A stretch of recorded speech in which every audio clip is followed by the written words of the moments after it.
Okay. So I want to go ahead and open this strategic planning session 1 on today, the 24th of February, 2021. I want to call this meeting to order, and I'll do a roll call. Mr. David Cohen. David. Yeah, okay, what now? Now you're here. I'm here, I'm sorry, my phone was ringing. Go ahead, I'm sorry. I'm here. All right. Here. Mr. Mike Head. Present. Mr. Todd Barber. Present. And is Jerry on the line? Jerry Morse? Jerry's gonna be late. All right. He's tied up in traffic. Let me just do a check and see if the mayor's on. The mayor did mention that he was gonna be, he could possibly join if he got up in time. Mayor's not on. So, Mr. McLaurin, we have about 4 out of the 5 council members. Mayor is absent. Mr. Moores is absent at this time. So I want to thank you guys for before we go. Kathy, you do a staff roll call just so that we have that for the record. I'll let Kathy lead the staff roll call. Kathy? Of course, we have Town Manager Mike McLaurin. Here. Jim Wadowitz. Jim's here. Carrie Warner. Present. Adam McLam. I'm here. Todd Hunsinger. Here. Brandy Deese. Present. Hayden Kramer. Present. Abby Ball. Present. Alicia Massey. Present. Kathy Queen, me. And then we have Karen Walter, our attorney. Here. And is Captain James online? His wife's having surgery. He may join us later. Okay, thank you. That's it, thank you. Okay. We have Geraldine Gardner, Director of COG, and Emily Parker. All right, thank you, sir. Just a couple quick notes. First of all, thank you everybody for joining. I know we're trying to, be in different places to get this done. The information that we're gonna, this is the first one we've done, in this format. So hopefully we can get a lot of insights into what our intentions are for the town, what our needs are, and this process can, get us to a fruitful budget that reflects the needs of the town, and also the priorities we as the council set forth. So I appreciate you guys joining, and I'll turn it over to you, Mike, and then we can begin, sir. Thank you, Mr. Mayor Pro Tem. Just very briefly, I've talked through this with on several occasions about the importance of trying to set core values and letting that translate to priorities, and then let those priorities drive the budget. I want to express my personal appreciation to the flexibility of this board of trying something new. And also with COVID, it's created quite a challenge of having us gather like this. So I certainly appreciate it. Some of you come from the corporate world where this is old hat. Some of you have not experienced this before, and hopefully when we come out with the second report and in the budget, you will find the time has been worthwhile. So if you have any questions outside the meeting, please feel free to give me a call. And with that, I'll turn it over to Geraldine. Thank you, Mike. Thank you so much. Good evening, everyone. I'm Geraldine Gardner. I'm the Executive Director of the Central Line of Regional Council, your Council of Governments, and we're so proud to have Indian Trail as a member. And I'm here tonight with my co-facilitator, Emily Parker. Emily, would you like to introduce yourself? Hi, everyone. We're so happy to be with you. I'm Emily Parker, and I've been with Centralina. I'm in the planning department there. So we're just thrilled to be here. Thank you. And so Emily and I do a lot of council board retreat facilitations. We also facilitate a lot of staff retreats and leadership retreats for local governments across the region. But this is the first one that we're doing 100% virtual. So it's exciting to be able to bring everyone together during COVID. And we hope that the technology is going to work for everyone this evening. And we appreciate everyone participating and tuning in amongst trying circumstances, whether you're on the highway or just missing a meal with your family. But thank you for being here with us tonight and for dedicating your time and energy to the town. So we're going to start things off like we do with all of our meetings, which is to make sure that everyone knows why we're in the room virtually with each other tonight. So when we started the planning process with your manager to determine what is it that you all want to get out of this time together, we always start with trying to understand what the objectives are. So you see them on the screen in front of you. And for Councilmember Morse, if he's joined in via phone, I'll just briefly recap them. So the first objective is to enhance the relationships among the board and between board and the leadership team to aid in the decision-making that you have all in front of you. The second that we'll do tonight is to introduce the concept of local government strategic planning and how that can be a tool to enhance your budget process. Number 3 is to work together tonight to set multi-year priority areas, which we'll talk about and define in just a few minutes. And that's going to guide your decision-making and also how you approach your budget. And then lastly, which is really for the next session, is to kind of dig into the budget itself and to hear about what the guidance might be for next year. So in terms of how we're going to spend our time, tonight we're going to focus again on the first 3 objectives: local government strategic planning. We're going to talk about the kind of 3 legs of the stool when it comes to the foundation for a strategic plan, one of which is vision. So we're going to spend a little bit of time tonight brainstorming about the vision for the town. And then we're going to end the conversation tonight talking about those multi-year priorities that can really help shape and guide your decisions towards that vision and ultimately your budget. I'll go over what's going to happen in the March session at the end of the meeting, but all these components are designed to work together and let us achieve those objectives. Emily, would you like to go over our digital ground rules? Yes, indeed. So I know by this point in time, we're all fairly familiar with Zoom, but a couple of good practices we've picked up over the past year or so is if in the top right corner of your rectangle, it would be great if you could at some point, here during the beginning of the meeting, click on the dot that's up there. And if you need to rename yourself so we see your full name, if you're a council member, if you just want to put, council member, particularly though, if you're a staff person, if you want to add which department you're with, that would just be helpful for us throughout the meeting. Of course, when other folks are talking and you're not speaking, if you could put yourself on mute, that would be fantastic, just to cut down on background noise. For different parts of the meeting where we're sharing and having discussion, if you want to, unmute yourself or raise your hand if you do want to add something, or feel free to use the chat feature, which you can find at the bottom of your screen.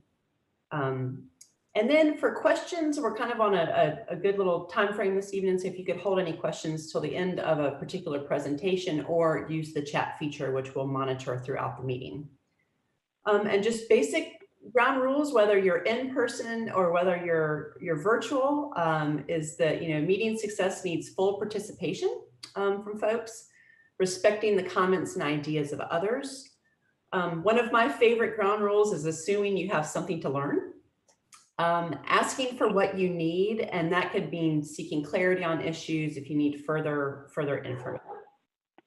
So those are our ground rules. If you have any others to add, please feel free to add them in the chat. So next slide, Geraldine. And then one of the tools we always use during meeting facilitations is the parking lot tool, which some of you may be familiar with.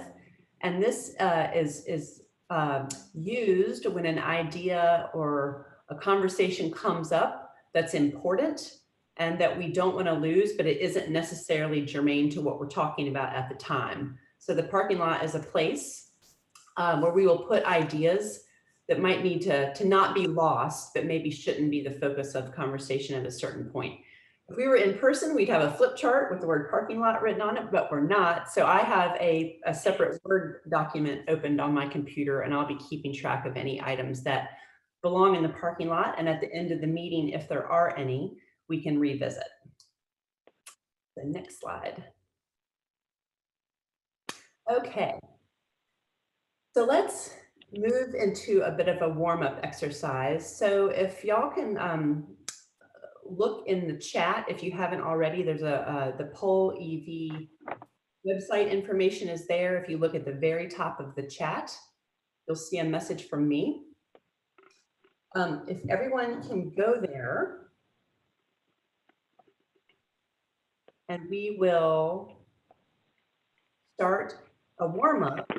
Will also serve as a way to test this technology as we will use it at other points during the meeting.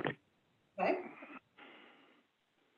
So the first question is, what one word would you use to describe yourself? Council, please feel free to enter your responses.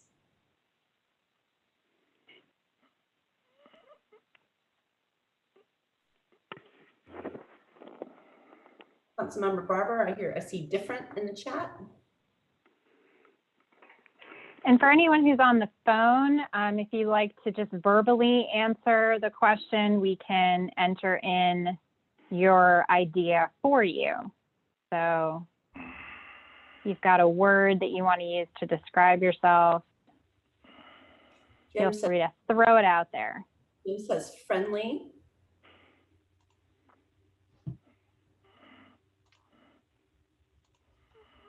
All right.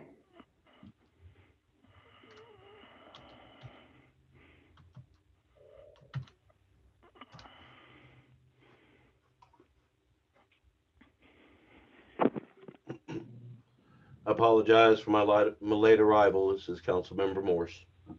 Hi. Oh, thank you for joining us. We understand you had an ordeal on the highway, so we appreciate it. This is Geraldine Gardner from Central Ina.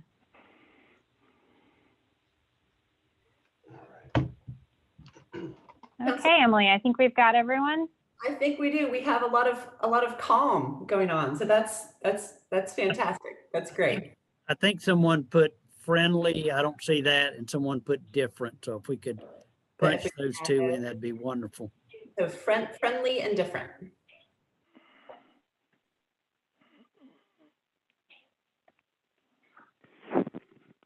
Pragmatic was also just put in the chat. We'll get those added. Okay. Next question. This is a particular warm-up we call this or that. And so we'll give you a series of choices between this or that, and you can kind of select which one you prefer. So we have coffee drinkers. All right. I am also one. Coffee or tea? All right. A lot of coffee. See if anyone else. Okay. Great. Okay. Something that I love to think about right now, your perfect vacation spot. Okay, what we got? The beach is in the lead right now. 63%. Mountains coming in at 33. I apologize for interrupting. How do you operate this bar? That the choices between A and B. I'm sorry, I got here late.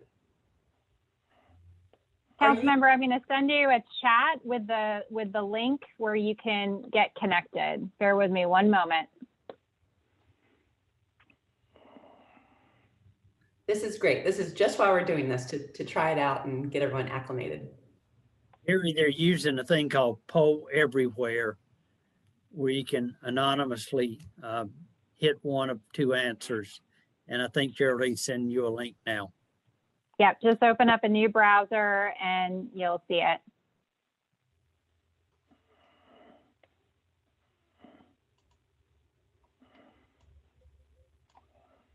All right.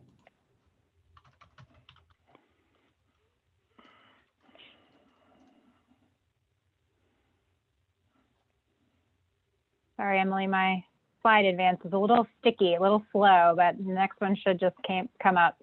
That's okay. So Next question, barbecue. It's a serious business around here. Eastern North Carolina style or Western style? Oh, gosh, sorry. Nope. Sorry. There you go.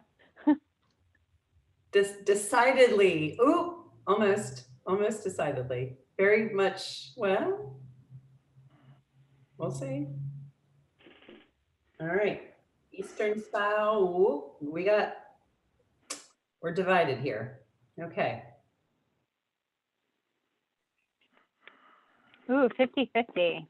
Yep. Good thing we didn't ask a basketball question, Emily.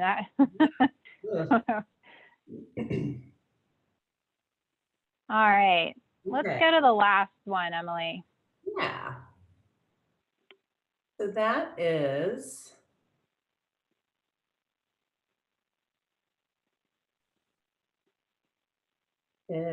your desk neat or cluttered?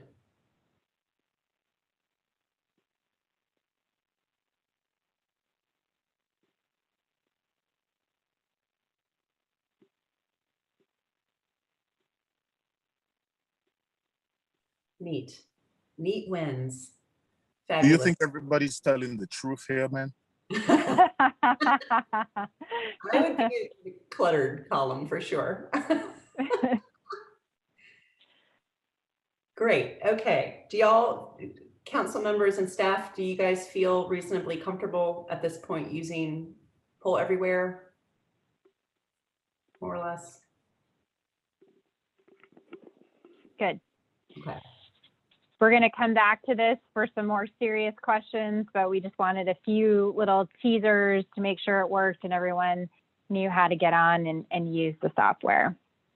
All right, so we're going to move into the kind of the heart of the agenda, if you will. If I can get my slides to advance here. Bear with me 1 second, everyone. Just going to do this way. Okay, so we're going to talk for a few minutes about the concept of strategic planning in the local government context. And for the council members that we interviewed prior to the retreat, we asked you some questions about this topic. And what was really great from those conversations that Emily and I had with you is it showed us that there's a high degree of familiarity with the basic concepts of strategic planning. I think a lot of you are used to the concept from the business world in your professional lives. And so we want to talk a little bit about its applications in the local government context, because we feel it could be a great tool for you and the administration to use to one, clearly communicate to your constituents what's the path forward for this community, what's the vision, and then how are you going to get there through the decisions and investments that you make as a body, and the policies and programs and services that the administration offers. So there's a lot of value to it, but then there's also some things to avoid or to navigate as you go about doing strategic planning. So we wanted to introduce this concept to you tonight and have some discussion about its applicability in Indian Trail. So let's talk first about the bigger picture. So what you see on the screen here is what I like to call the local government strategic blueprint. So at the top of this graphic, you see the green box, the strategic plan. So a strategic plan in a local government context is a multi-year framework that's based on some core foundational elements, which we're going to get into in a few minutes. But it sets out a path forward for a local government to achieve a specific vision and aligned resources and services around that vision through a series of goals and implementation tactics. The strategic plan, consider it like an umbrella. And then underneath that umbrella, every year, an organization or a local government can have an annual work plan or an operational plan. This is what sets out that course of activities through a fiscal year, talks about the services, the programs, and the operations that ultimately help to implement the strategic plan in an annual basis. And then nestled underneath and supporting that operational plan or annual work plan is a budget, That's to provide the resources that makes that annual work plan or operational plan come to pass. Budgets also include multi-year capital improvement plans in some cases. So all of the budgeting documents really support the work at the annual level that ultimately serve that larger umbrella of the strategic plan. So what we're looking for is that alignment. And the strategic blueprint kind of helps the local government from only thinking one fiscal year out into the future, but really sets a longer framework, multi-year framework for the city or for the local government to work towards. So drilling down a little bit deeper into what strategic planning really is, I wanted to talk about the foundational elements. This is probably familiar to those of you who have done strategic planning before, but it all starts with the vision of what an organization or a local government aspires to be in the future. And that future could be 10 years from now, could be 20 or 25 years from now, but it is an aspiration for the future. The second element of a strategic plan foundation is the mission of the organization or the local government. And this might be kind of funny to some of you because, you know, local governments, you know, we have to exist. We're a function of the state. So some might ask, well, why do we really need a mission?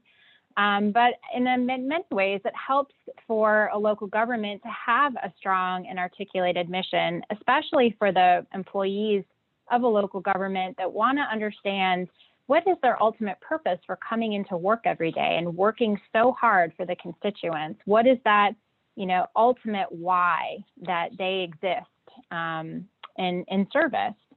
And then the last framework element of a strategic plan are the core values. And those really define how we as a local government or an organization will act and behave towards each other and also to constituents. So how do these pieces come together in a strategic plan formulation? So first you've got the foundation that I just talked about, the mission, vision, values. And then the second tier is a set of goals or more generally priority areas. And we'll get into some examples of that in just a moment. And then informing each of the goals or priority areas are a set of specific objectives. So if your priority area is public safety and improving public safety, then some objectives might be, again, over a multi-year framework, you know, to expand the hiring in the police department or to expand service offerings well, that would be more of a parks and recreation. So let's say priority areas, parks and recreation, an objective could be to expand the number of parks in the town. So it's kind of a nesting effect. And as you drop down the pyramid, you increase your level of specificity. But what's really, truly important to a strategic plan, and many of you acknowledge this in your conversations, is that you have to understand how you're measuring success. So those priority areas or goals are only as good as a collective understanding of what success looks like. How do you measure it? How do you measure improvement in public safety? So that's something to think about. And the other thing to really think about is how to manage change. In local governments, especially with election cycles, you're going to have change in leadership, new staff, new elected officials coming in. So what is the framework for evaluating the strategic plan on an annual basis or a multi-year basis to make sure that it's really setting the right course and has a clear set of objectives and goals to achieve that? This is just another way of saying what I just said. Instead of in a pyramid shape, it's more of a horizontal progression. There's a lot going on in this slide, but basically it starts with the mission, vision, values. They inform the goals. The goals have outcomes, measurable outcomes, and then there are initiatives in this case that describe how to achieve those goals. So I love this example. It's from the North Dakota Parks and Recreation Agency. And what I love about this example is that it's very clear and concise. You can see the mission of their agency, their vision, and the values at the bottom.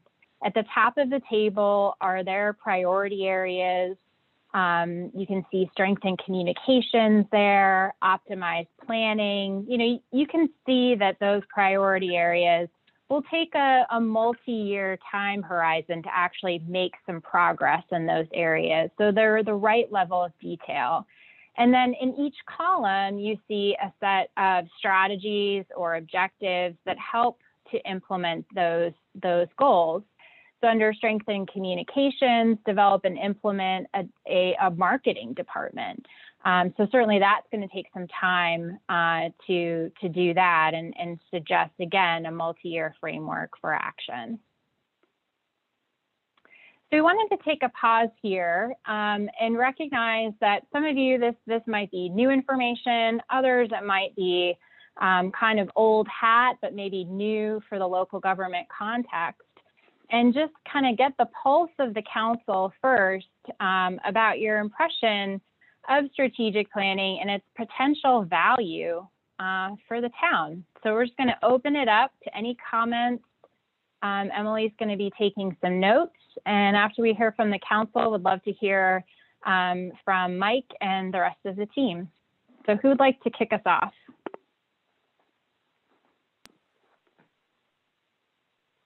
And I'm happy to go back and pull up other slides if you'd like to see anything as you offer comments. So this is Marcus. I'll go ahead and go first and open it up. In terms of our town, where I look, can you hear me? Sorry.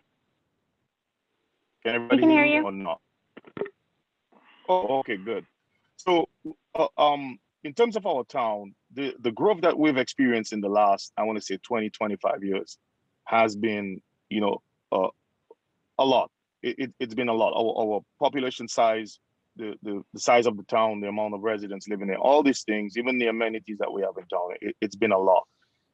Sorry, let me turn on the camera so you guys can see.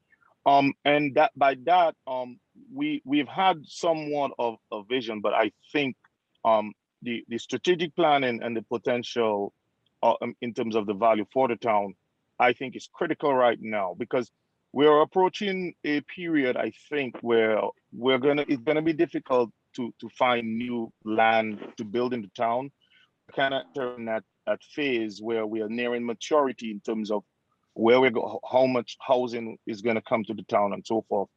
And I think that there's other things that we possibly need to look at, from roads to other infrastructure items that can continue to make the lives of the residents in the town pleasant, and also attract different businesses, different ventures in the town. So in terms of my impression from a strategic planning, I think it's critical, and it has, I think, a lot of potential value because it sets us up for the next 10, 15, 20, 50 years. It's a near-term view, but it's also a longer-term view that if you can mesh these two, even if the political winds change within the town, meaning we get new people on board or we have a new manager, new staff, whatever the case is, that we can still execute towards that, and the outcome is going to be satisfactory to the residents in the town.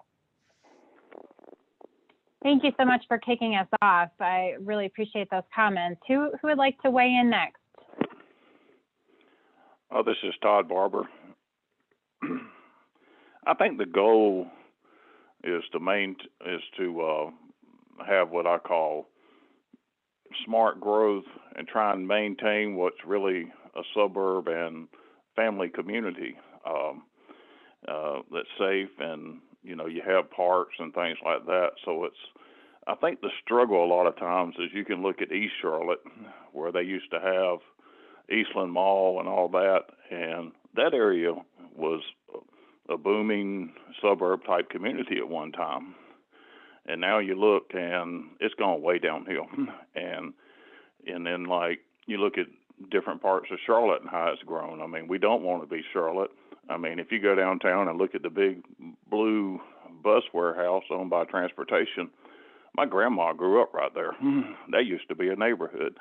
So when I look at Indian Trail, I'm thinking, one, safety. Two is we keep maintaining quality residents, try and bring in some commercial, and really just maintain a safe, family-friendly environment.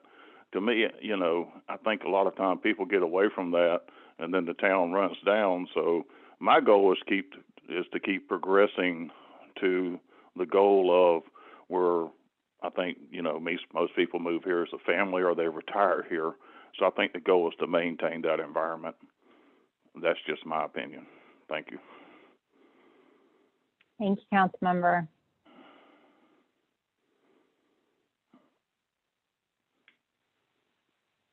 Any other council members with thoughts on the value of pursuing a form of strategic planning? Or Mike, I don't know if you would like to weigh in at all. Yes, let's let the council go first and then just call on me and I'll. Sure. Well, this is Mike Head. You know, I think that in my history is one that the town that I grew up in is basically non-existent anymore. So I'm always looking for what will bring in the youth, younger people. I think we have to provide an atmosphere of being a very friendly, very active. I think parks are going to play a big role. A vibrant, healthy, multicultural type plan. To me, the big behemoth is Charlotte. So, you know, most of your jobs are going to be probably down there. We're going to be more of a bedroom community, unless we make some changes in you know, bringing more retail, and again, what's retail going to look like? So I think there's a lot of things now that's happened recently with COVID and everything else that we really have to nail this, to make sure that we are going to have a vision of what will bring new people and keep them for a long term. Thank you. This is Councilmember Morris, if I may. Sure. So if I'm understanding the question, what is the impression of strategic planning and the value for Indian Trail? You know, at the core, to me, at the core of strategic planning is kind of like the SWOT analysis, where you look at your strengths, your weaknesses, your opportunities and threats. Mm-hmm. Also, what is our long-term vision for the town? And people that come to our town, when they look at Indian Trail, do they even understand what the vision of Indian Trail is? Are we transparent as far as what we're looking for to come to Indian Trail? Do we even know what we want to come to Indian Trail? So my impression, we're going to be helter-skelter, kind of like what Mike was saying on the eastern side of Charlotte. And kind of what Indian Trail is turning into, we have like disorganization here. Things put in spots that it doesn't seem like it's necessarily thought through. So anyways, that's what I think is strategic planning should entail, is looking at those core principles and, you know, then developing a long-term roadmap, a plan for it. So I think there's a lot of value, especially where we're kind of situated right outside of Charlotte. Thank you. Excellent, thank you. Councilmember Cohn, anything you'd like to contribute before we open it up to Mike and the staff?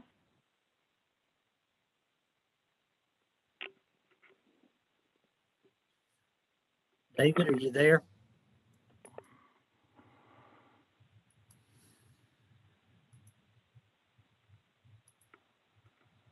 Let's see, let me check. David, are you there?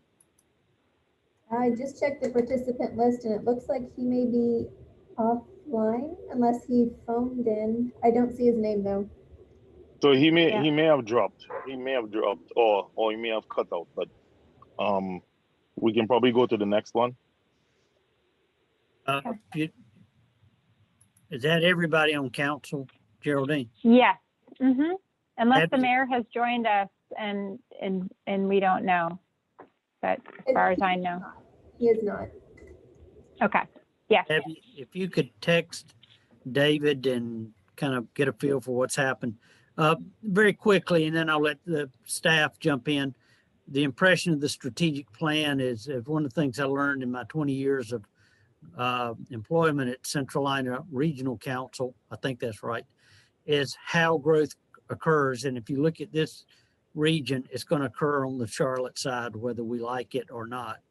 I think in 1990, we had 2,500 people. Now we're at 40,000. We're the largest community in Union County, both from a population and a tax base. So growth's going to hit us whether we want to or not. And the strategic plan will be the roadmap that will help us get strategic decisions made, which will serve the community.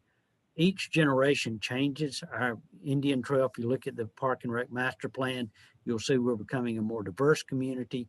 We have multi-generational folks that some people don't want to live in houses. Some people want to live in townhouses. Some people want to take the light rail and is very excited about the possibility coming here. I'll close with one final comment that from what I understand, one of the things that staff is looking for is kind of a vision from the board to kind of help us do our work. And I would like to personally thank all of the board members for allowing the staff to change with the board as we work on these. That's not the case in some communities. So thank you, board. And then whoever from the staff wants to pick up. Yeah, any comments from the staff before we move on in our presentation and discussion? I'll just say, well, someone might be taking themselves off of mute. We surveyed the staff as part of our pre-retreat preparation, excuse me, and I was very impressed with all of the responses that we got. You clearly have a really talented and smart team that's passionate about the community, and would love to hear any thoughts that you all have about the value of strategic planning from your perspective. Yeah, hi, this is Jim Wadowitz, the finance director. Thank you. I'm very proud of the tax rate. I mean, I think it's very affordable.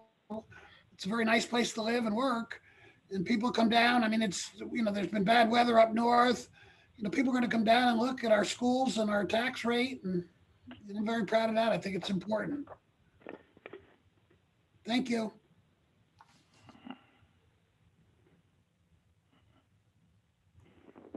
This is Adam with Public Works. So I would say, I think I said this when we filled out the questionnaires, is just like reiterating kind of what Mike said earlier about the clear vision for all of staff going forward, knowing how a certain project fits in with whatever vision or values that council has brought up for us to, push that vision forward from budget to budget, year to year, decade to decade.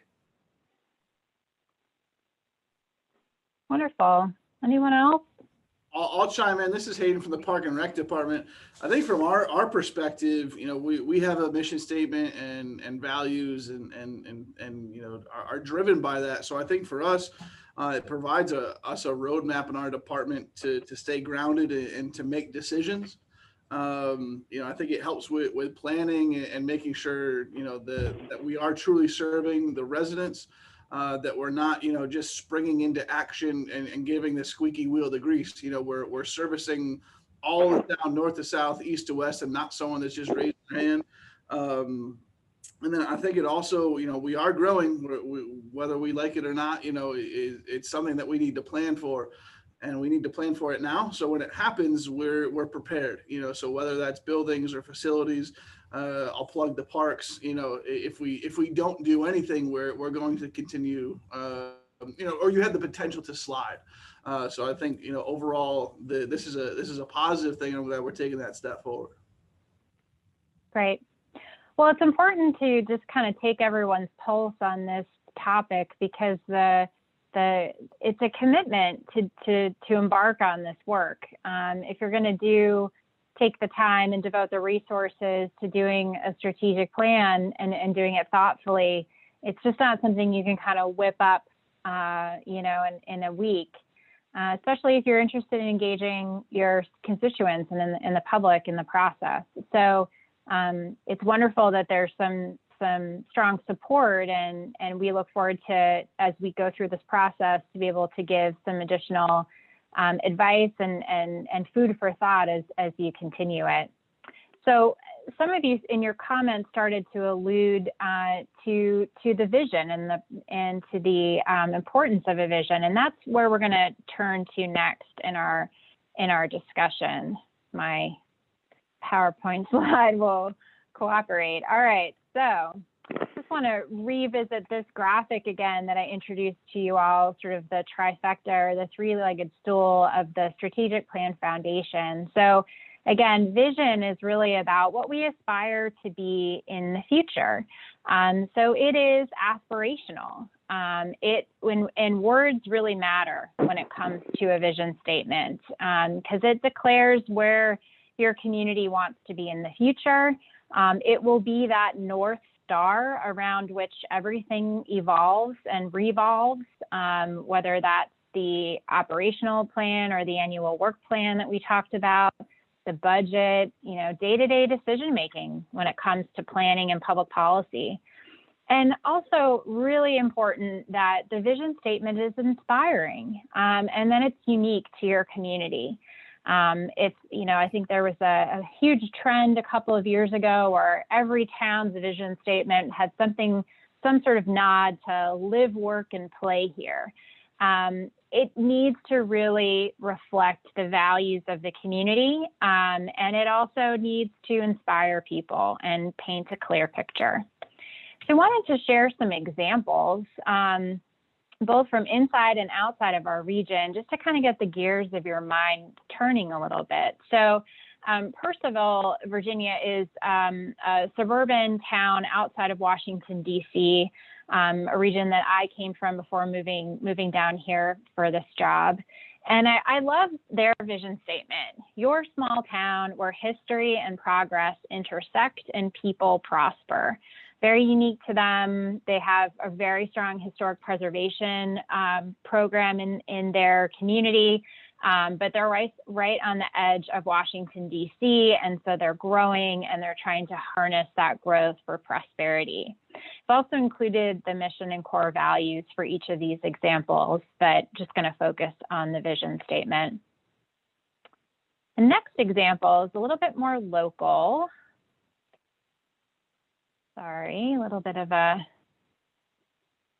so there we go. So this next one comes from Davidson on the other end of Charlotte. So in Davidson, their vision is that the town remains committed to controlling our own destiny as a distinct, sustainable, and sovereign small town. So very interesting vision statement, some key words in there. Controlling their destiny, sustainability.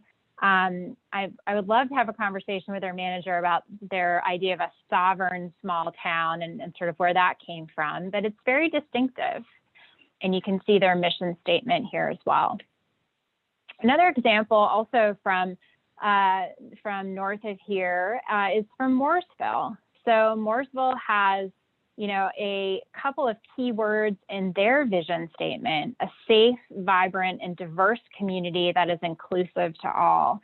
And like I said, words matter. So we'll kind of dig into the Mooresville example in just a few moments, but equity and inclusion and being inclusive of all community members is really one of their key areas. And so they felt so important about that value that they included it in their vision statement.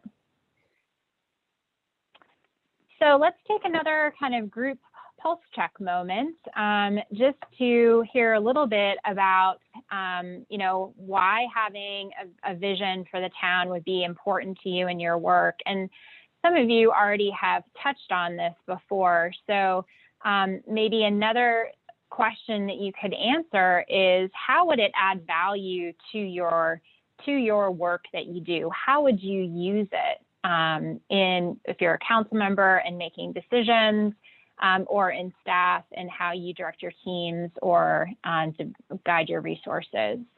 So anyone would like to comment on the kind of purpose and need of a vision statement?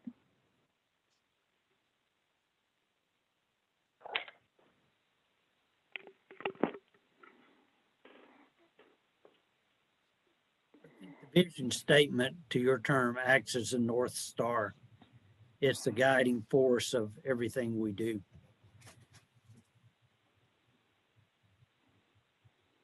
Do you think it would be easy? Oh, sorry, go ahead. Yeah, I think for my perspective, it helps tie everything together. You know, so obviously we all work in different departments and things of that nature. So I think when we're, you know, it's more than just saying, hey, we're here for the residents. Like Mike said, I think it gives you that North Star. So again, if you're patching a pothole in the park, you know, it's not just a job, it's not just a task, but how does that impact the resident? You know, it's making sure that the elderly lady doesn't hit the pothole and hurt her back. It's making sure that the kid in the car seat doesn't wake up from mom taking him to the doctors and things of that nature. So I think it helps unify the staff. And I think when we're unified and moving towards that common goal, that does nothing but help the resident. Thank you, Hayden. Those are great comments. This is Brandy from the planning department. I think in local government, you know, with elections, frequent council changing out, staff members changing out, it gives you, you know, one place to point to, you know, to be consistent in what the town's doing and why we're going in a certain direction. Without it, you know, there may not be clear direction. You may start in one direction and then a couple of years backtrack and go a different direction. Thank you, Brandy. Hi. This is Sorry. This is Todd. I just want to say I think the most important thing it would be for it to be. It needs to be like you were saying earlier. Let's don't try to be vague about it. It needs to really have a purpose. The statement needs to have some. Needs to be able to convey to where everybody has a clear understanding of what that means, and not put in just a, you know, a 3-word phrase and go from there. So again, it's got to have some detail to it. This is Carrie. I kind of ditto what everybody else said, but I also think it will help us establish long-term goals, even when councils change and staff changes. So I think that's important and a good reason for having a vision. Thank you, Carrie. Any council members want to weigh in? This is Todd Barber. I think all those are good points. I know in business and in my experiences, when we set visions and, you know, and goals, I mean, you always kind of had to have what I call a trailblazer philosophy of coming in and doing what works, but also having, like you said, a vision of moving towards something greater than where you're at. And I think with that, just like somebody said, with different council people coming in, it kind of ties all the different people coming in without them always starting over. So I think, to me, the vision kind of goes down a path of attitude along with hard work to reach, you know, something better than where you're at. It's just a daily process to me of getting better. And that's my thoughts. Thank you, council member.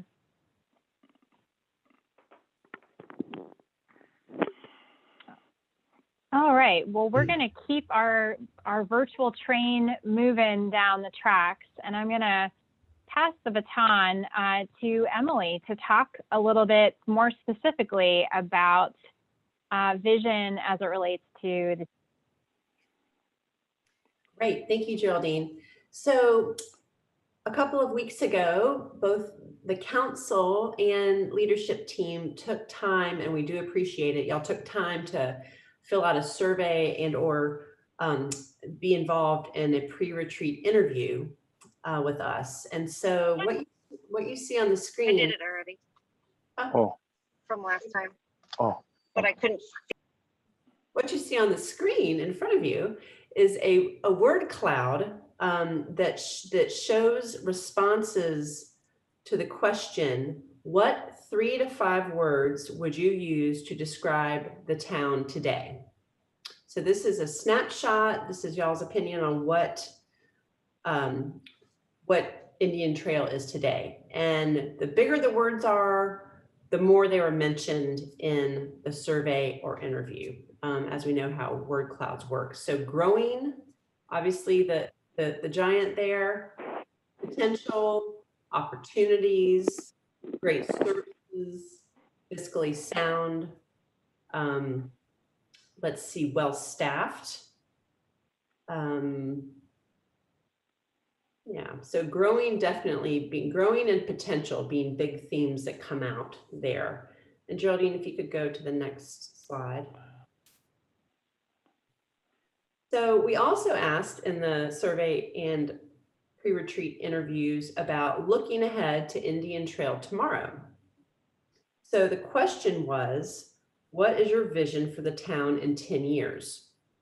And what you see here on the slide is a kind of representative quotes or sample of quotes from what we heard from both the council and the leadership team. And so you can see there, walkable downtown with amenities, access to light rail, retail. Indian Trail is not just somewhere you drive past on the way to Charlotte, but it's somewhere you intentionally come to as a destination. People saw in 10 years that the town would have a clear identity and sense of place to it. The fourth bullet, the town in 10 years stays true to the qualities that brought people here, meaning low taxes and high quality of life. Keeping enhanced services for the growing town and growing into a larger town, and leave behind some small town habits and thought patterns. So back to Geraldine's point earlier about it's the words that are used in a vision are really, really important, because the vision is designed for the primary audience for the vision statement of a community is for stakeholders, residents, people who live there and work there and have businesses there. So it seems like just thematically from what we've seen from the survey and the pre-retreat interviews, there's a bit of a balancing act for y'all to consider as we start thinking about a vision statement, is wanting to kind of keep staying true to the qualities that brought people here, like in the fourth bullet, but also kind of looking towards a more aspirational view of the town, growing more services, more amenities. So it's like, well, how do you honor both of those things? So it's a bit of a balancing act. So what we're gonna do here in a second is we're gonna break you guys into breakout rooms to discuss possible, just to kind of brainstorm. We'll give you a prompt here in a second. But before we do that, do y'all have any thoughts, comments, questions, reflections from either the word cloud on the slide before that's a snapshot of Indian Trail today, or any thoughts on this particular slide about looking ahead to Indian Trail tomorrow?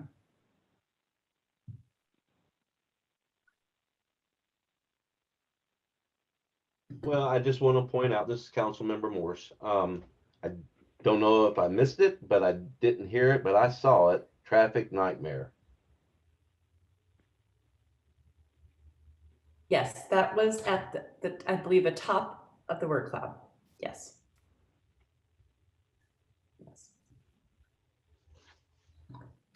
Council member, is there anything else you'd like to kind of expound upon with that?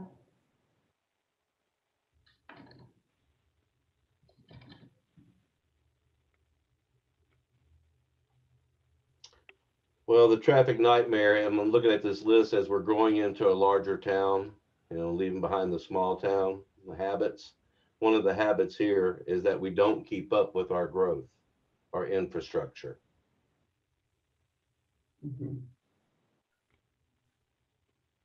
Which can lead you to a traffic nightmare.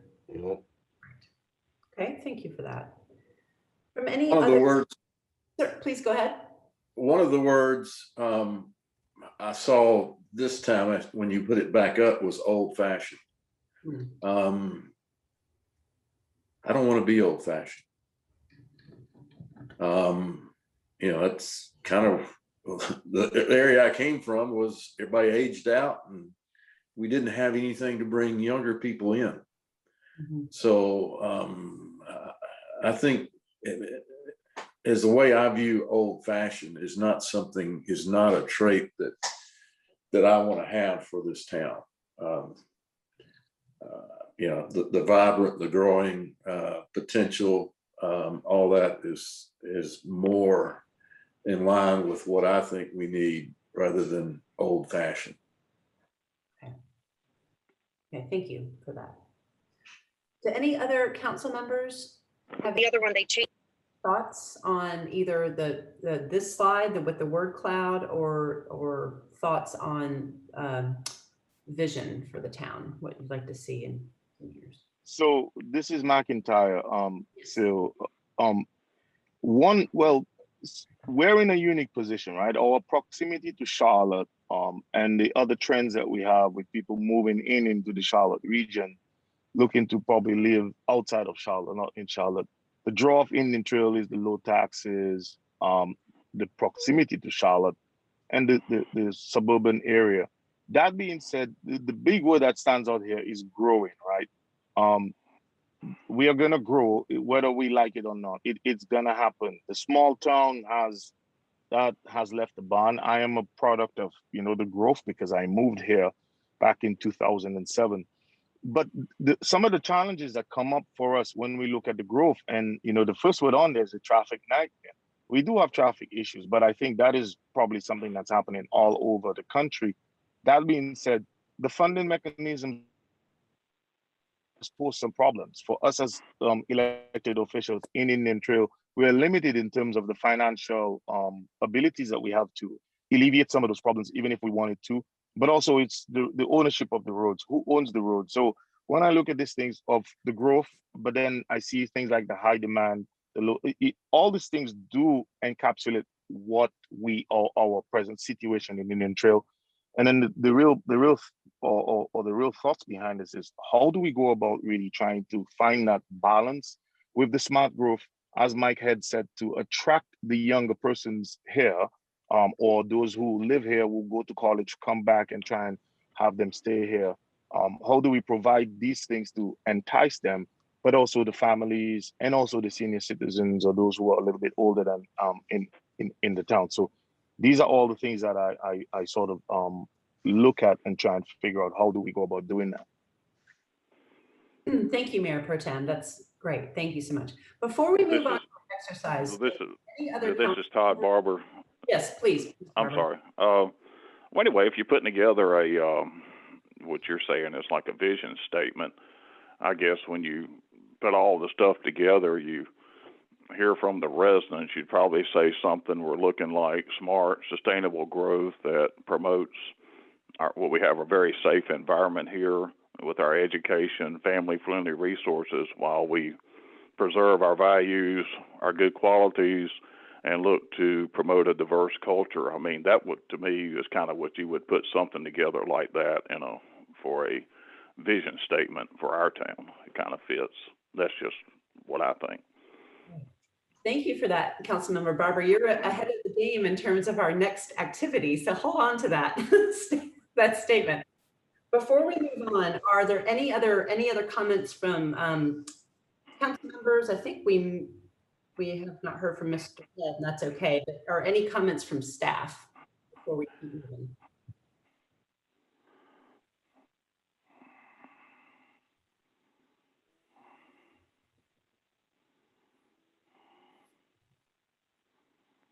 Okay, hearing none. Let's move on. Geraldine, if you wouldn't mind advancing the slide. Okay, we're going to have a little time for some brainstorming. So if you just imagine in 2041, Indian Trail will win North Carolina's prestigious Community of the Year award. Big deal.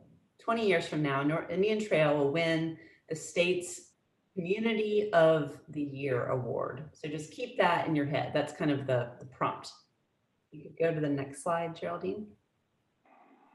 So what we want you to do, keeping that in mind, we're first going to break you into Zoom breakout rooms. We're doing it randomly, automatically. Zoom is going to actually do the assigning. So there's really no, we haven't designed it. Once you get your breakout room, work as a team, and there could be 3 or 4 of you per group, but designate one person to serve as the scribe while you're in the breakout room together, okay? Then the assignment really is to work within your small group to come up with the reasons why Indian Trail won that prestigious Community of the Year award. Like why? What was it? Doesn't have to be beautifully, perfectly crafted sentences. It could be words, could be phrases. So the role of the scribe will be to get all those words and phrases the group comes up with into Poll EV. So whomever the scribe is, if they could go and refresh their Poll EV page on whatever they're using, their phone or their computer, there should be a text box there with this prompt attached to it. And so whatever the group comes up with answer-wise, you can type in, you know, one word, one phrase, a semicolon, another one, a semicolon. The point is, if you batch answers in one text box and when you're finished, hit submit, the way we'll see it on the screen, it'll be in one block so we can tell each group's answers distinctly. I hope if that makes sense. I hope that makes sense. So we'll break you into breakout rooms. You'll work with your group to tell us why, all the reasons why Indian Trail won this prestigious Community of the Year award. The scribe will go into Poll EV and type in the text box answers separated by semicolons. When you're finished in your group, hit submit. We'll all come back together and see everybody's answers on the screen. Are there any questions before we break you out into rooms?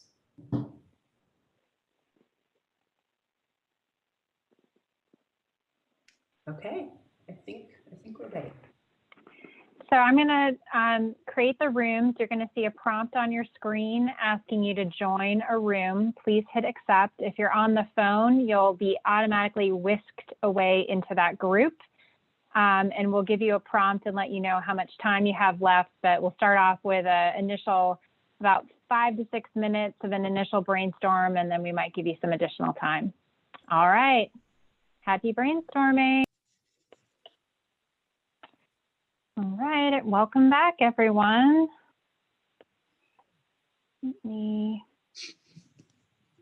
you haven't hit submit, please do so on Poll EV so we can refresh the content.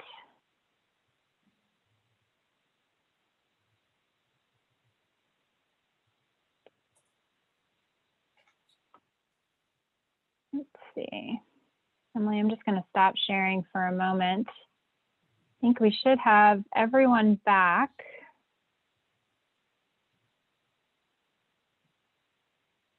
All right, here we go. Now we're submitting. We're in the main session. Hello, everybody. Hello. All right, so. We missed you, Todd. Hey, you know, hey, I feel for the people in my group. They had me.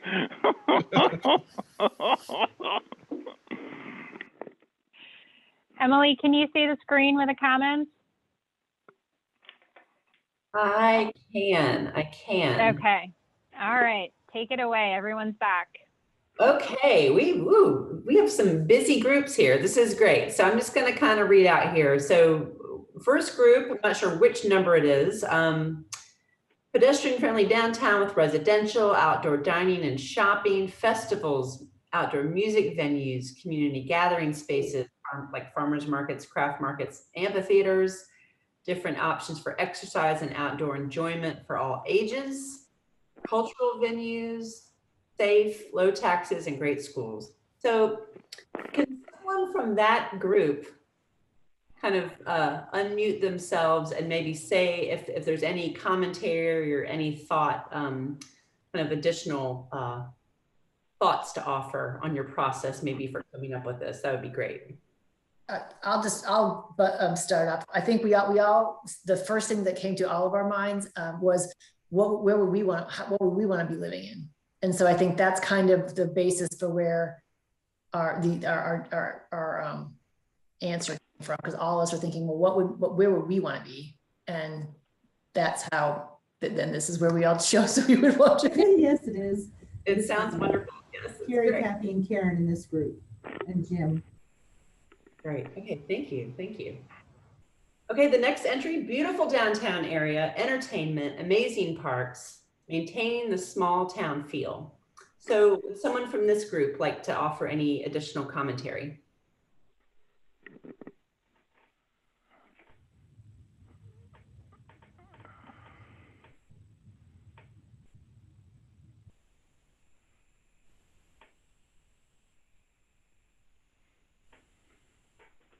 Or not, that's okay.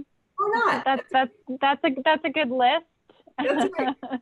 Exactly. So the next entry there, healthcare clinic, listen to residents, top-notch amenities, exceptional services, civic engagement, low taxes, good partnerships, good roads, connection between each other, sidewalks and trails, thinking to the future, environmental, and belonging. Anyone from this group have anything to add?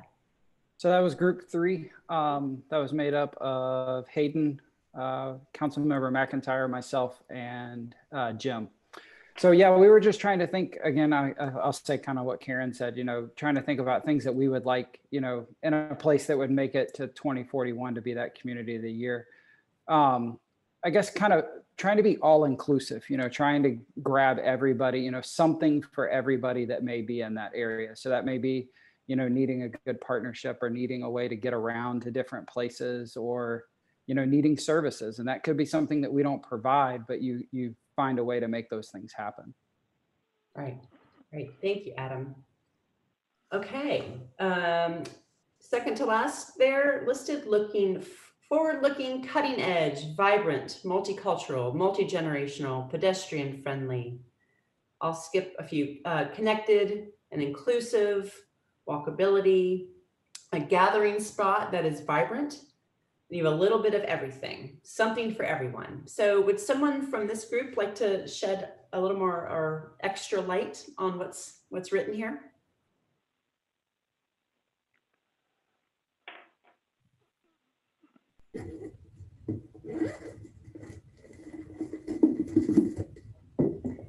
That's okay.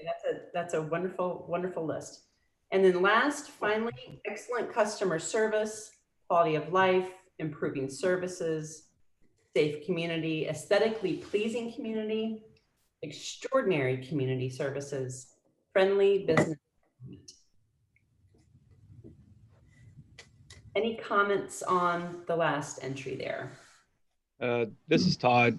The group was me, Brandy, and Town Manager Mike.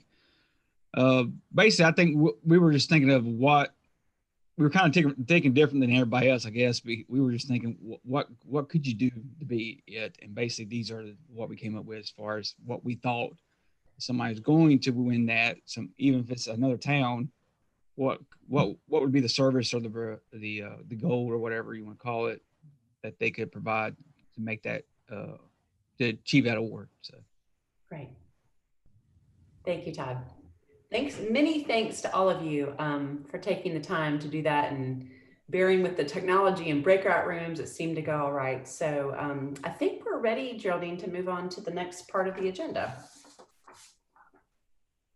Right. Thank you, Emily. So we weren't going to be able to write a vision statement tonight. Certainly group vision statement writing is a special form of torture that we were not going to put you all through.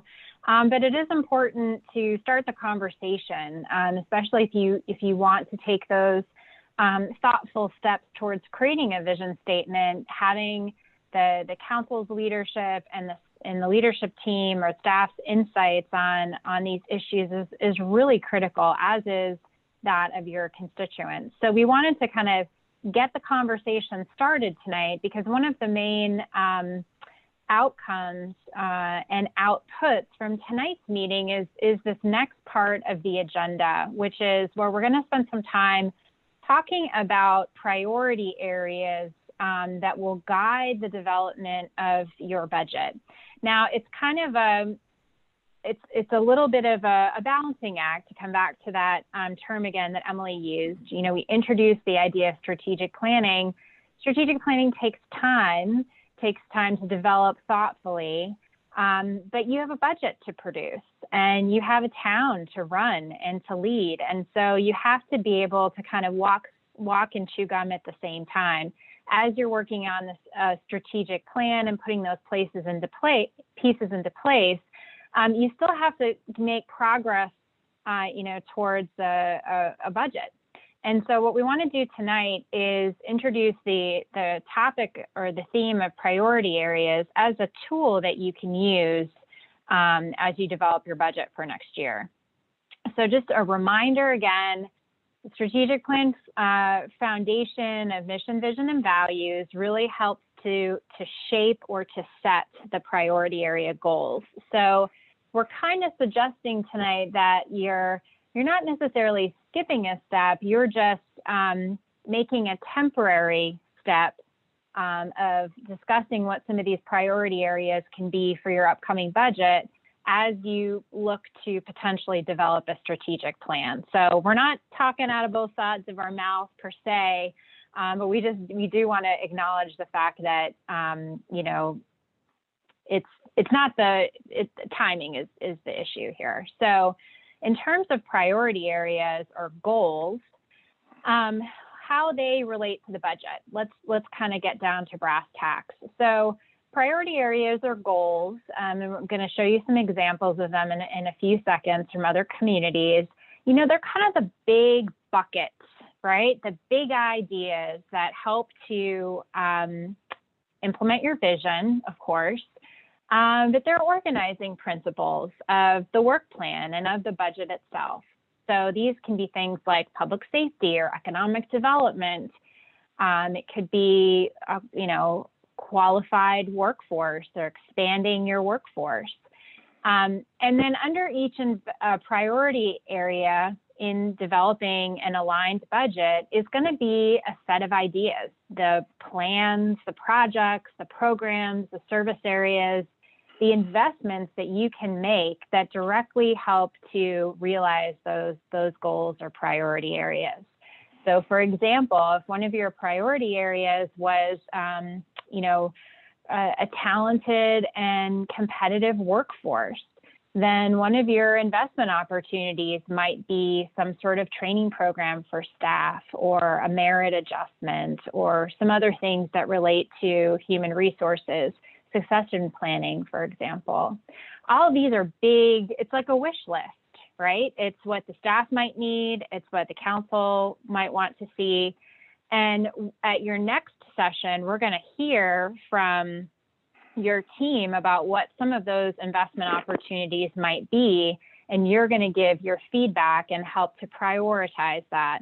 And then that is marching towards a budget proposal. So that's where all the ideas get funneled down into something on paper for the council to react to, make further decisions on, and then ultimately get to an approved budget. So you can kind of see how it's aligned. It's aligned with a vision, it's aligned with a set of goals, and then the investments directly help to realize all of that.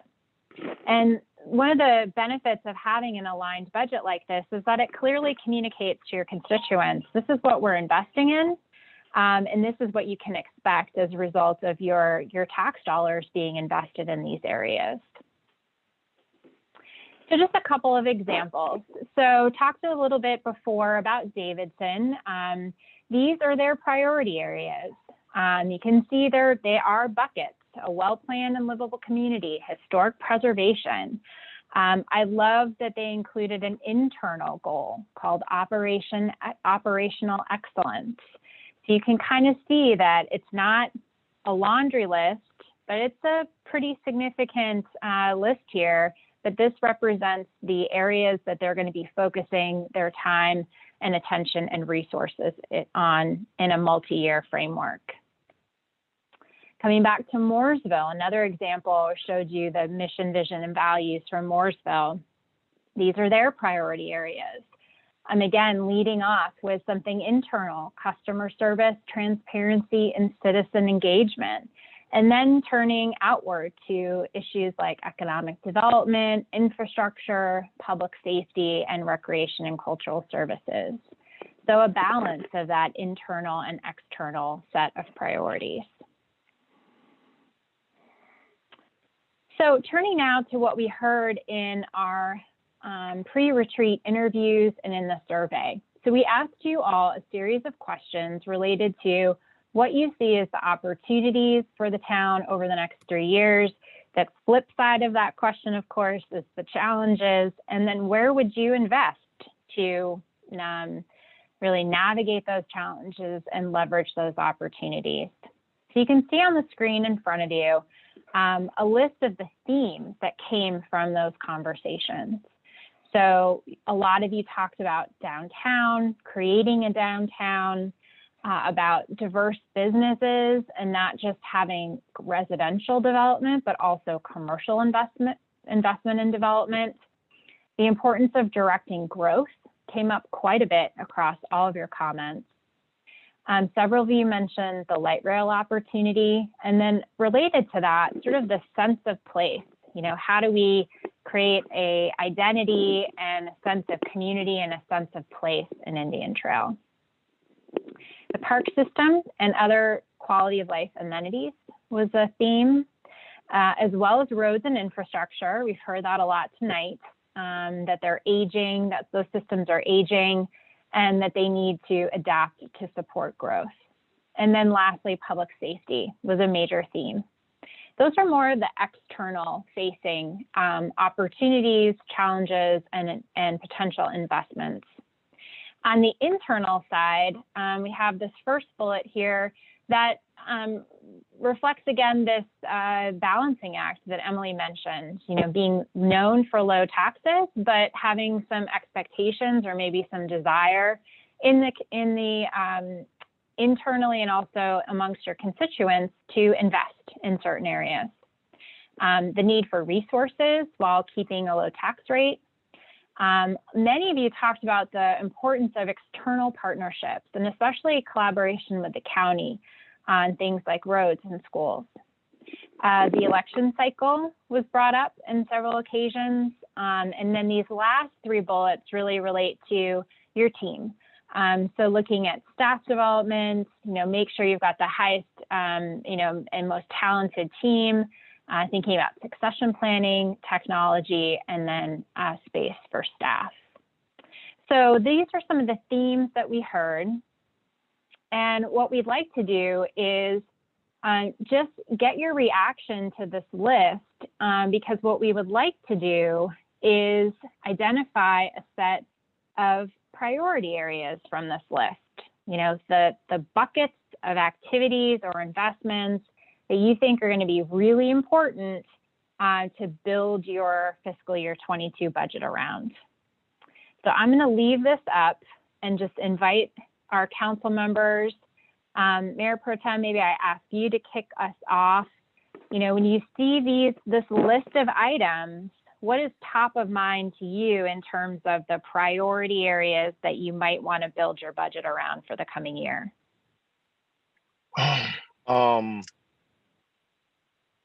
So let me just kind of get down to the bottom here, but the roads and infrastructure is a key one here.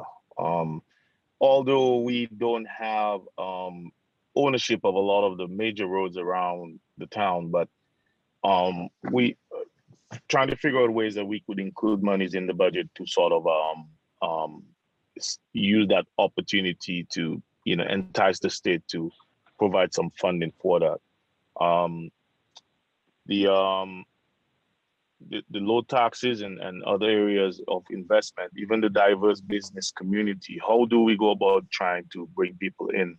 And then the creating of the downtown. The creating of the downtown is gonna help, but with private investment going towards, excuse me, building some of the facilities or businesses and so forth, there is a need for the road because there's going to be challenges along that road where the downtown is expected to be. And again, that comes back to the roads and infrastructure. The park system is something, and the quality of life park system, those things are important, but it's more along the lines of how do we go about doing that. So these are, I mean, sorry, I hit mute there, but I see what you have there. Well, I kind of like to see myself on when I'm talking on the camera just to make sure that I'm kind of moving the right way. But I see some of the things that you have there, some of the challenges that we have. In our case, or for us, we don't control a lot of the infrastructure items around, meaning we have no direct control. We don't provide water or sewer. The roads are state-owned, as I mentioned. So that presents some sort of challenges for us from that standpoint. So I don't know how we really work through that. And I'm willing to hear from the other council members as to what they think.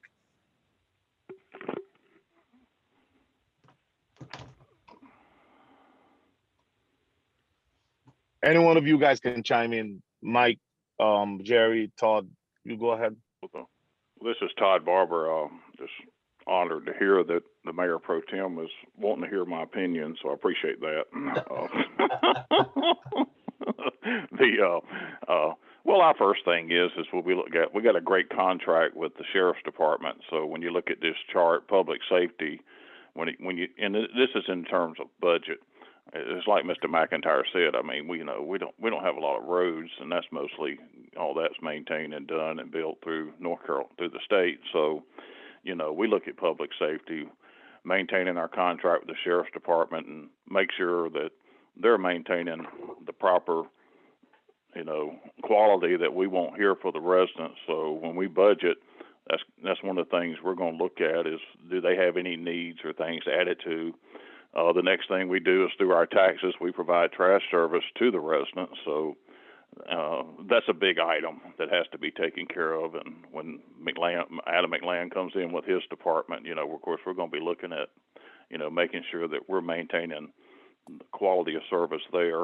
Of course, as the town grows, then, we got to look at what departments might need staff additions. We just had a survey of making sure the staff was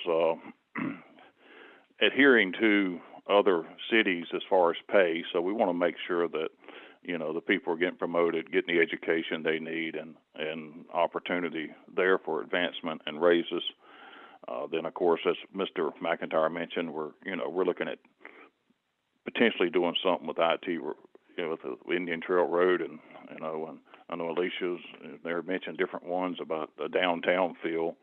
So we've got a vision there, and then of course a lot of the residents here, when I went out campaigning, they love the parks. The parks are a big hit. We got great parks, so of course we're going to be looking to that, and with working with the county, since you have that in here, then of course we're going to want to maintain a quality planning department here, and which we have one, but we want to make sure they're getting the resources they need, and we're working on a UDO and different things. So when I'm looking at budget, that's like priority areas that come to my mind. So that's what I got. Thank you, Councilmember. Appreciate that. That's Todd Barber, anyway. Go ahead. This is Jerry or Mike, do you guys have anything that you want to add there?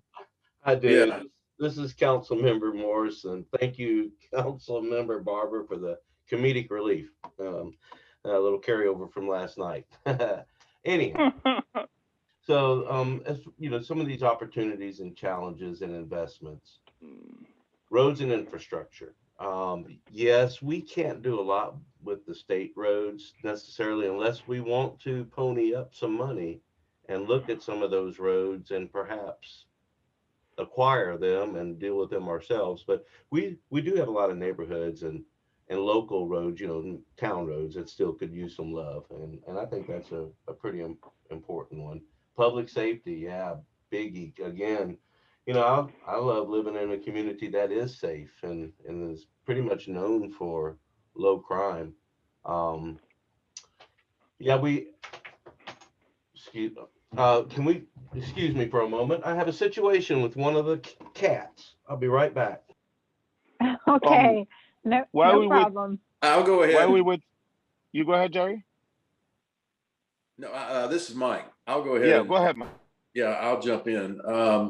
I think to me, when you look at how this works, council members come and go.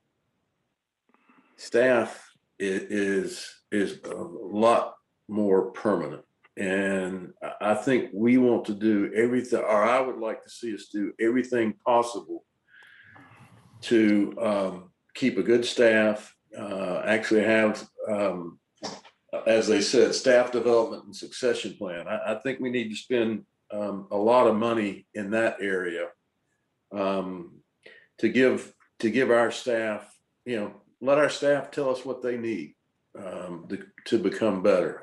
Because look, Indian Trail is only good as the staff. Like I said, council, if it's 2 years or 4 years, who knows who will be here next. But we have to have a very competent staff. I think we do. I think we have a great start on that. We just have to make sure that we continue to develop, give them the tools and the development they need to continue bringing this town forward. And that's my 2 cents. Thank you, council member. I'm sorry, I'm back. I apologize for that.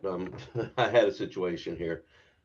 This is Councilmember Morris. You know, when I was talking about the roads and the infrastructure, these challenges, you know, that's what's really all right. When I was campaigning a few years back, one of the and as the other council members know, I'm really tight-fisted with money.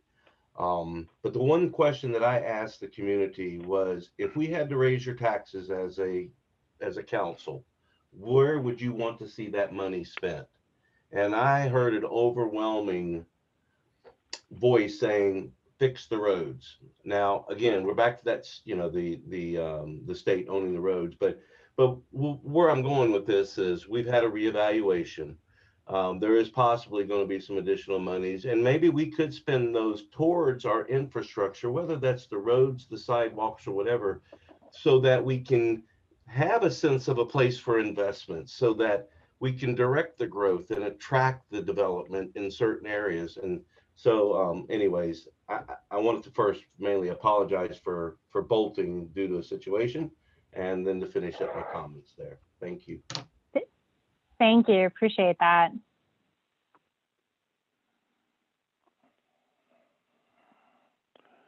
Any other council members want to weigh in?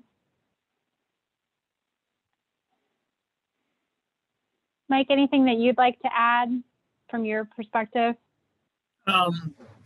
Well, one, we appreciate the input from the board, because that is so important as we start to do our work. And I appreciate all the compliments that the board has shared with the staff. And yes, I agree.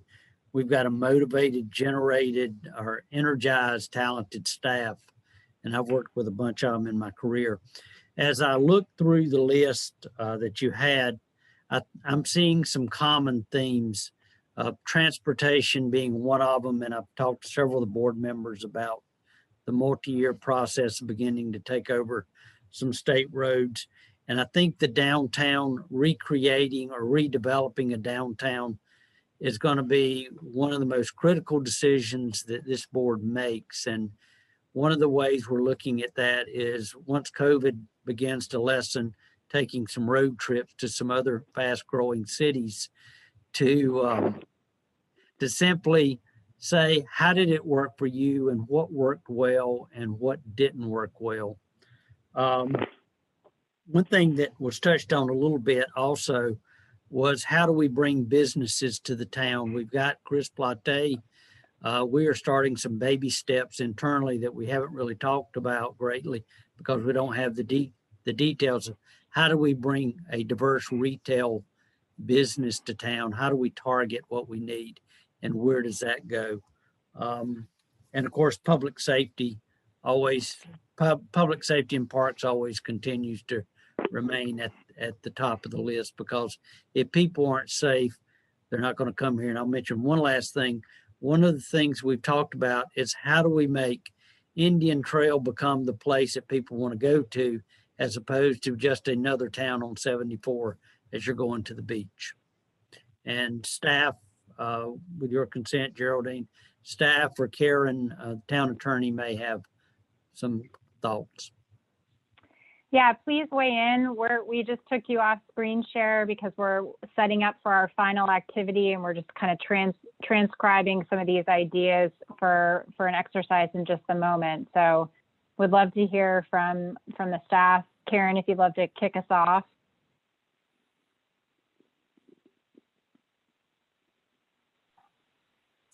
I think the theme, killing two birds with one stone, based on just what I've read, and of course I don't, the advisor here, but the downtown Complete Street is a dabble into the process of the town taking on a DOT project. I think it could be something that is a catalyst for great development and great planning as a town's land use plan is improved, is written this year. I think there's lots of opportunities to fix some of the broken pieces on infrastructure, while really in doing so in a way that matches the town's vision for how you want it to grow. And I think that's the caution and the nexus that we need to watch for is there's lots of places that roads need to get fixed, but or investments need to be made, but can we align that investment with or where we want growth to be and how we want growth to happen? I think that would be something to keep in mind as everyone's prioritizing these needs.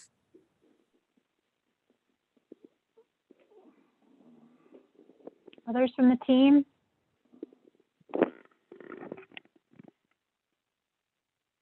Geraldine, while we're waiting for the team, let me just think of two quick thoughts. A number of years ago, if you've ever been to Cornelius and you've seen their downtown, it's something to behold. And I remember I was there in 2002 when they were dedicating a building, and the town manager said, I can remember in Cornelius when paving a parking lot was a big deal to the town. And I chuckle with that, but how does that apply to this? Is as this town grows and changes, our very success will require us to take on bigger projects that we've never done before. And it will require us to, as some said, bring our A game to the table. And in some cases, it may require bringing folks that have done this before to partner with us. And we can't solve all of our problems internally. And there's nothing wrong with bringing partners to the table, because if we don't, we're just going to be another town on Highway 74 going to the beach. Excellent. Anyone else like to weigh in?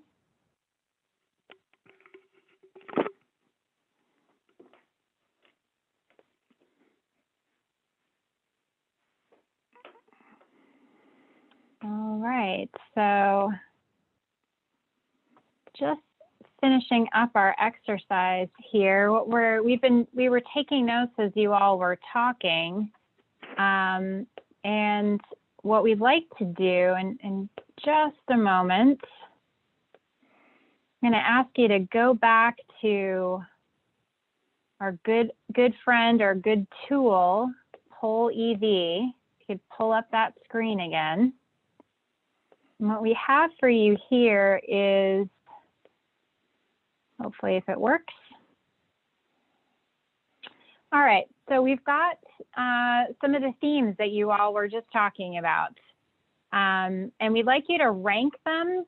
So you can just kind of click on them and drag them to change the order. Rank them by order of importance to the upcoming FY22 budget. So your number one choice at the top, and then you can kind of move them around. These aren't final formulations of ideas. This is just for brainstorming purposes. But I think they pretty much capture what you talked about in terms of roads, public safety, downtown, parks and community amenities, a high quality team, planning and growth management, quality basic services, operational needs, and partnerships. So you're ranking them in order of importance to your FY22 investment. So go ahead and, is it coming up on the Poll EV screen? Emily, did I do it right? Okay, good. I might just have to refresh the content here.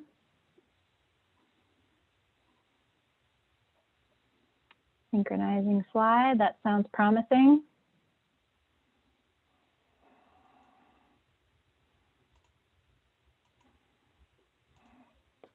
Or not. Let's see. Hold on, let me just see. It's activated. Well, let's see here. I must have done something incorrect.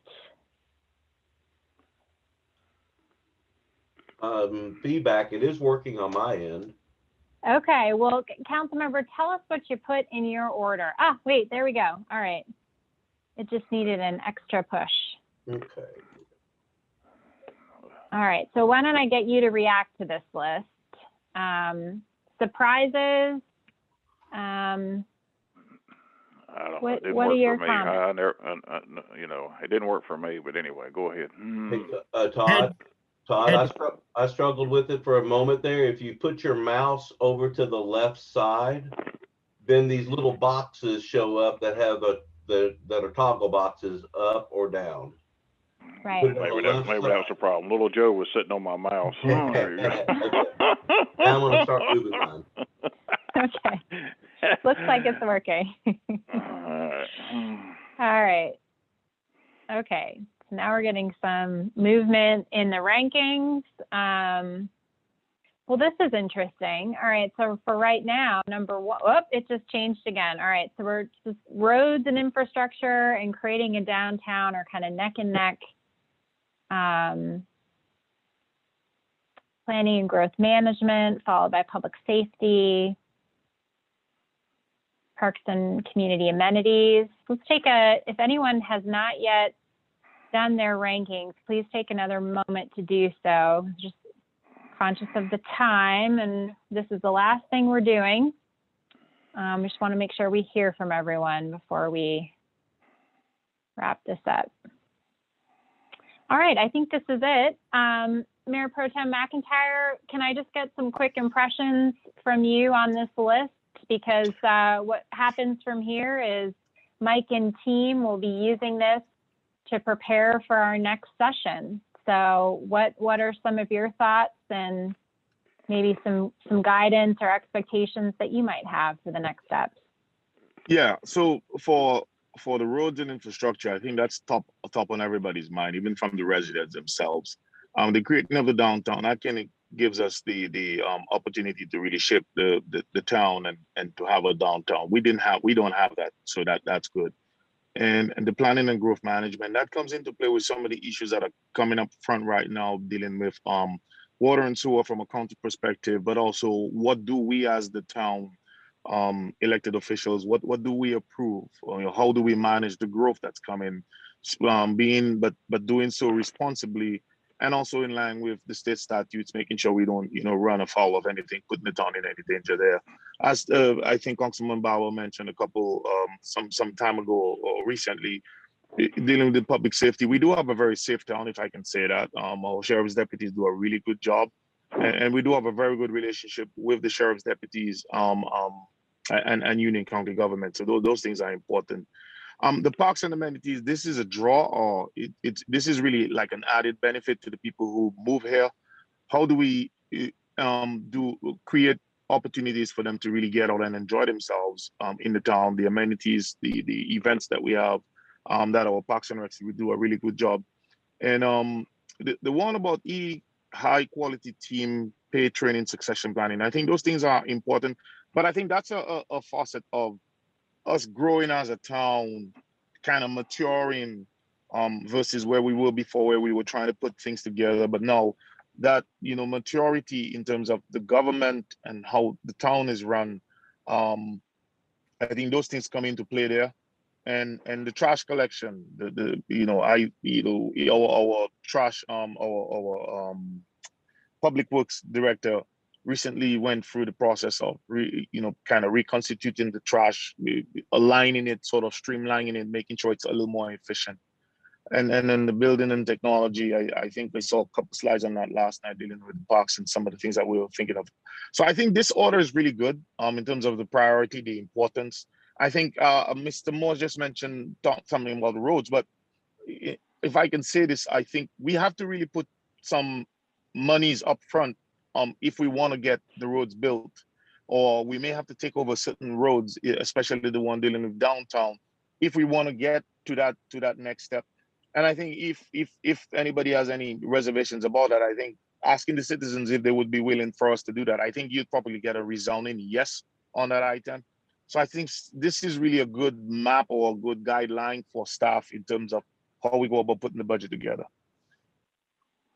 Great, thank you. Thank you very much. So we didn't need a stretch break. We already did that. So next time, so we're going to be working with Mike and the team to follow up on tonight's conversation. We'll kind of revisit some of the strategic framework and vision follow-up from tonight's conversations, but really the star of the show for next time is going to be the initial budget comments and the financial outlook from the team, as well as some of those ideas, those investment opportunities in these priority areas. We're going to be prioritizing and getting your feedback as council on kind of the top items for next year's budget. So we'll do a similar exercise like this to get your pulse on those so that your fantastic team can build you a great budget. So with that, Emily and I are done. We're going to hand it over back to Mike to close us out, and also to the Mayor Pro Tem. So thank you all. Okay, let me, Mr. Mayor Pro Tem, if it's okay, let me make a few comments, and then I'll, then you close us out and adjourn the meeting, if that's okay. That's fine, so go ahead. We appreciate everybody participating, and both from the staff and the board's perspective. As we looked at those 9 items, personally, and I imagine many of you had real trouble saying what should be number 1 or number 2. So if your list wasn't in 1 or 2, I mean, don't think your budget's being zeroed out. But this is a good start list that we will work on, and we can build some common themes in there. So thank you, everybody. And without further ado, Mr. Mayor Pro Tem, it's your show. Thank you, sir. I want to know if anybody has any closing comments before we adjourn. Any of the council members have anything that they'd like to add before we go ahead and ask for adjournment? I have a question more so than a comment. And based on what we've put together here as a group, and with this being budget, is it appropriate now, this early in the budget discussions, to maybe even talk about the funding mechanisms to accomplish some of these goals? And quite simply, road bond for roads and infrastructure. Does the council or town manager feel that this is too soon to interject thoughts like that?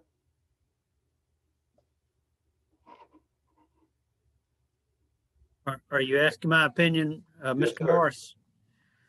No, I don't think it's too soon. As one of the things you'll find as the city grows, you'll start your budget process earlier and earlier to start to get a handle on what's coming down the pike, particularly with changing dynamics at the state level. The approach that we would like to take this year is to identify the needs and then identify the revenues and let the board decide how much of the needs they want to fund with the revenues, if that makes sense, as opposed to reversing it. The other thing, and I've shared this with a couple of you today, particularly in light of our conversation with Parks and Rec last night and that great presentation, is probably in the April timeframe, look at doing some specific budget workshops focusing on transportation, Parks and Rec, Public Works, so we can get down to the nitty gritty as we talk about transportation and infrastructure. What does that mean exactly? So that when we present the budget in early May, you know, this budget would have been sliced and diced 7 times from Sunday. And we're also looking at a pretty creative way to present the budget to you so that it is very creative and that it tells the story of what the budget is and what is it buying to meet the needs of the town. Does that answer your question?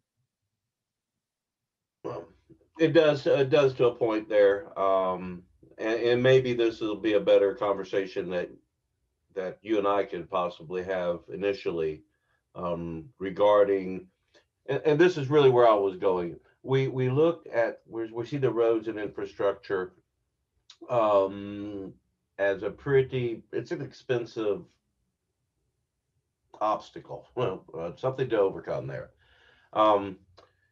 That being the case, and this year with these true budget talks that we're really having, is that if we identify that we have this true need, but it's better to deal with it through a bond than say through raising taxes.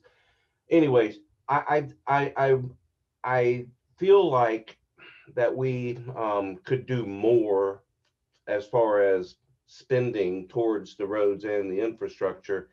And if it isn't something that we can just afford out of the general fund, is now the time to be talking about possibly, what is our financial limits to some of these goals that we have? And if we're bound by our general fund, then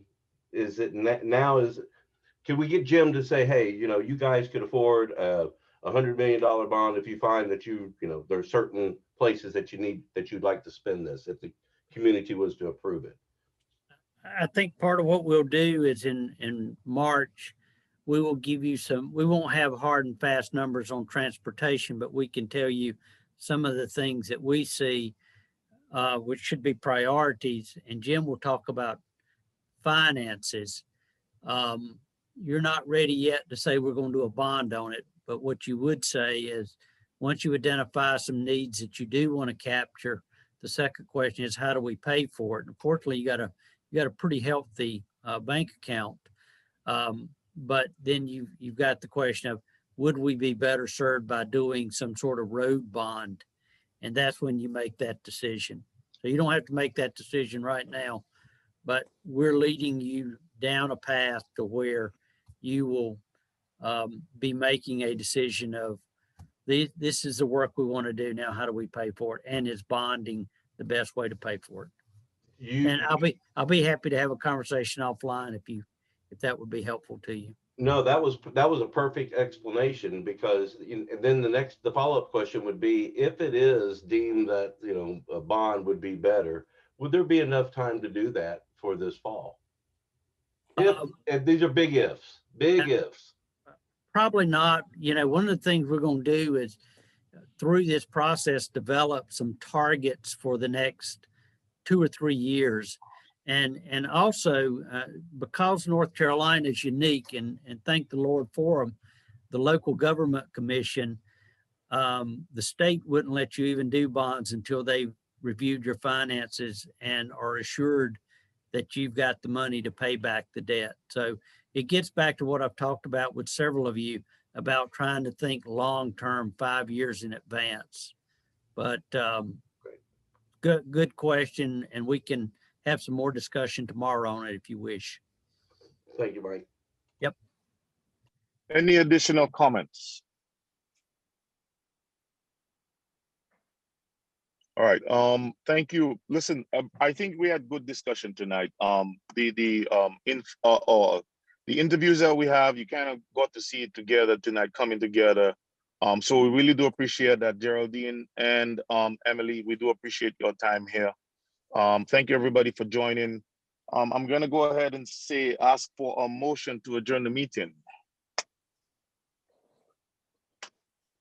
So moved. Mr. Moss has made the motion. Mr. Barber. Mr. Barber, are you still with us, sir? Point of clarification, that was Mr. Head. Oh, Mr. Head did. All right, sorry. Mr. Head made the motion. Mr. Moss, do I have an approval from you? Yes. Mr. Barber, are you on?